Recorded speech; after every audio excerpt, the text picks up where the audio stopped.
안녕하세요, 꽐룽튜브입니다. 좋은 아침이에요.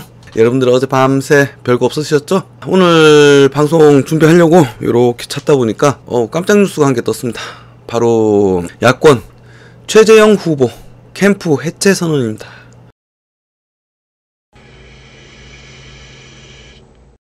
기사 보고 가시죠. 캠프 해체 선언. 최재형 이대로는 희망 없다. 새 길을 가야 한다.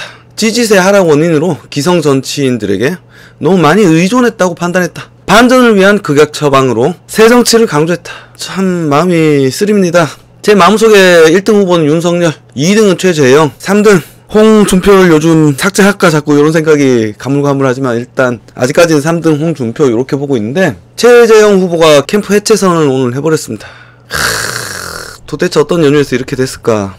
참 속상합니다. 경선 결과 혹시 여러분들 보셨나요? 얼토당토않게 하태경이 올라갔더라. 진짜 기가 막힌다. 하태경, 제가 2주 전인가 방송을 하면서 지지율 분석을 한번 한 적이 있잖아요. 언론 조사기관. 저는 역선택의 발로가 아닌가 요렇게 판단합니다. 왜냐면은 솔직하게 기존 국힘당 지지자들 혹은 새롭게 유입된 국힘당 지지자들 중에서 하태경을 지지하는 사람이 있었냔 말입니다.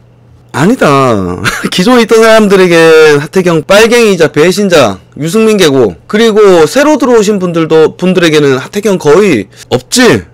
어떤 하태경이라는 이름이 어필하는 어떤 가치가 그다지 없다. 그런데 기존 군인 출신이라든지 바른 소리 하시는 분들 다 떨어지고 하태경 같은 쩌리가 붙은 데는 역선택이 있지 않았나, 저는 이렇게 판단합니다. 어제 그저께 경선 여론조사를 했는데 혹시 여러분 전화 받아 보신 적이 있나요? 저 그 전화 오려고 전화기를 계속 유심히 보고 있었거든요. 저한텐 안 왔습니다. 제 주변 사람들한테 이렇게 물어봐도 전화 받은 사람 한 명도 없대. 국힘당 지지자들. 그래서 이 여론조사를 도대체 어떤 식으로 진행했을까? 전 참 의아합니다. 솔직하게 저는 의심이 좀 돼요. 야, 이것들 DB 한번 까봐야 되는 거 아니야? 부정경선. 민주당도 부정경선 매번 경선 때마다 이야기가 나오고 있죠. 우리라고 여론조사를 특히 집어넣었을 때 여론조사를 어떤 방식으로 했느냐, 요거를 좀 알아야 되지 않나, 저는 그렇게 생각이 듭니다. 정혜님도 그러게 하태경 떨어지고 장기표 후보님 올라가야 되는데 혹시 역선택? 저는 역선택이라고 생각을 해요. 그리고 2,000명 가지고 여론조사를 하는 것이 과연 어떤 신뢰성을 담보할 수 있는 여론조사인가? 저는 그렇게 생각하고, 역선택이라고 생각하는 이유는 아까 얘기하다가 잠깐 샜는데 2주 전쯤에 제가 여론조사 자료 뽑아가지고 막 비교를 한 적이 있어요. 그런데 국힘당 지지자들에게는 아예 없던 1%도 안 나오던 하태경이가 민주당, 그리고 민주당 지지자들이 많은 전라도에서는 희한하게 높게 나오더라. 하태경과 유승민이, 그리고 홍준표, 요렇게 셋이 과하게 많이 나오더라. 특히 격차가 많이 나는 거는 홍준표 같은 경우는 국힘당 내부와 민주당 여권 지지자들한테도 고르게 지지율이 나왔지만은, 유승민이, 하태경이 같은 경우는 정반대의 결과가 나오더라 이거예요. 그래서 저는 역선택 굉장히 작용을 했다라고 판단합니다. 국힘당 지지자들이 지지하지 않는 하태경이가 민주당 지지자들에게만 유난히 높다. 이 여론조사 방식이 과연 맞게 진행이 되었는가, 이런 데서 굉장히 의심을 하고 있습니다. 그러면서 최재형 캠프 해체 선언, 지지율이 빠진다, 지지율이 안 나온다, 요런 말씀을 했어요. 새 길을 가야 된다. 기성 정치인들에게 많이 의존했다. 요거 좀 시사한 바가 저는 있지 않나. 기성 정치인에게 의존을 많이 했다. 요 부분에 대해서는 기존에 최재형 후보가 약간 어울리지 않는 발언들을 쏟아낸 적이 꽤 있습니다. 어떤 정치 공세에 같이 가담을 해서 같이 공격을 한다든지. 그런데 최재형 후보 요분이 굉장히 제 주관적인 느낌으로는 대쪽 같은 분이라고 생각을 해요. 그래서 그런 발언 하실 때 보면 표정이 좀 상기되시고 좀 어울리지 않아 보이더라. 그런데 최근에 어떤 이슈가 있었느냐, 요걸 봤을 땐 윤석열과 회동을 가졌었죠. 불과 3일 전의 이야기입니다. 윤석열과 회동을 가지고서 윤석열 네거티브에 같이 대응하고 같이 움직이겠다. 그리고 그 직전의 행보에서는 최재형 후보가 윤석열에 대한 어떤 파상 공세, 네거티브, 거기에 같이 발을 걸치는 모양새였는데, 지금 요게 바뀌면서 지금 전환을 했죠. 극적으로 전환을 하면서 정치권에 들어오고 전격적으로 입당하고 출마 선언을 하면서 정치라는 새로운 환경 속에 들어와 혹독한 신고식을 거쳤다. 그러다 보니까 주변에 있는 기성 정치인들에게 많이 의존하게 됐고, 저에게 새로운 정치를 기대했던 많은 분들에게 실망을 안겨드린 저는 새 정치를 열망하는 국민들에 대한 배신자였다.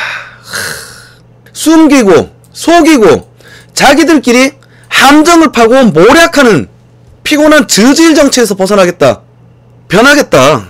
이 주변에서 같이 최재형 후보에게 바람을 넣는 기성 정치 세력이 있었다라고 충분히 유추할 수 있는 대목 아니겠습니까? 하면서 국민을 편하게 하는 정치, 전 대한민국 정치의 수준이 국민의 눈높이에 맞게 간절히 소망한다. 바뀌겠다. 나는 기존과 다른 행보를 펼치겠다. 라고 이야기하시는 거죠. 그래서 저는 최재형 후보 지지하시는 분들에겐 조금 죄송하지만 저는 요 생각을 합니다. 최재형 후보가 윤석열에게 힘을 좀 더 실어주지 않을까. 윤석열에게 힘을 조금 더 실어주지 않을까. 제가 대부분 아실 것 같아서 제가 빼먹었지만 최재형 후보가 후보 사퇴하는 게 아니에요. 캠프만 해체해버리고 새로운 길을 가겠다. 새롭게 움직이겠다라고 지금 선언을 한 겁니다. 대선 레이스를 포기하는 것이 아니라 대선 레이스에서 성공하기 위하여 새로운 방법으로 새로운 길을 가겠다. 자, 말씀은 이렇게 했다. 새로운 길, 대선 레이스에 성공하기 위하여 응원합니다. 그런데 제2의 길로 만약에 안 됐을 때 윤석열과 공동 라인을 취하면서 마지막 경선까지 임하다가 안되면 윤석열에게 힘을 실어주지 않을까라고 감히 소설을 써보겠습니다. 리찬이님이 그러게요. 안상수보다 장기표님이고 진짜 2,000명 누구에게 전화한 건지. 용숙님이 송민준, 석태경 이것들 정리 안 하면서도 승민, 준석, 태경 죄송합니다. 좀 띄어쓰기 하시지? 이 모르는 이름인데 승민준이 누구야? 이러고 있었어요. 자, 희원님이 최재형 후보 프레스 18 가서 1시간 넘게 이야기하셨는데 거기서 뭔가 터득하셨는군요. 최재형의 힘일련치. 그럴 수도 있겠어요. 최근에 저는 윤석열 후보와 이야기하면서 조금 생각이 바뀐 거 아닌가? 저는 그 생각합니다. 1년에 윤석열에게 가해지는 네거티브 공작질, 그 공작에 대해서 같은 국힘당 후보가 어떤 대권, 새로운 대한민국의 변혁을 생각하는 것이 아니라 어떤 각자만의 정치적 이익을 위해서 움직이는 발을 걸치고 빼고 요런 모습들을 보아오면서 조금 많이 실망하시고 충격받으신 것이 아닌가 감히 제가 판단해 보겠습니다. 그래서 최재형 후보님 지금 새로이 각오를 다지고 새 정치, 정말 국민의 눈높이를 맞는 정치, 그리고 음모와 모략이 판을 치는 더러운 정치 안 하겠다라고 선언을 하며 대선 캠프를 해체해버렸습니다. 정말 최재형 후보님이 가시는 그런 새로운 국민들 눈높이에 맞는 이런 정치를 펼치시길 강력하게 응원하겠습니다. 꽃길을 걸으시길요.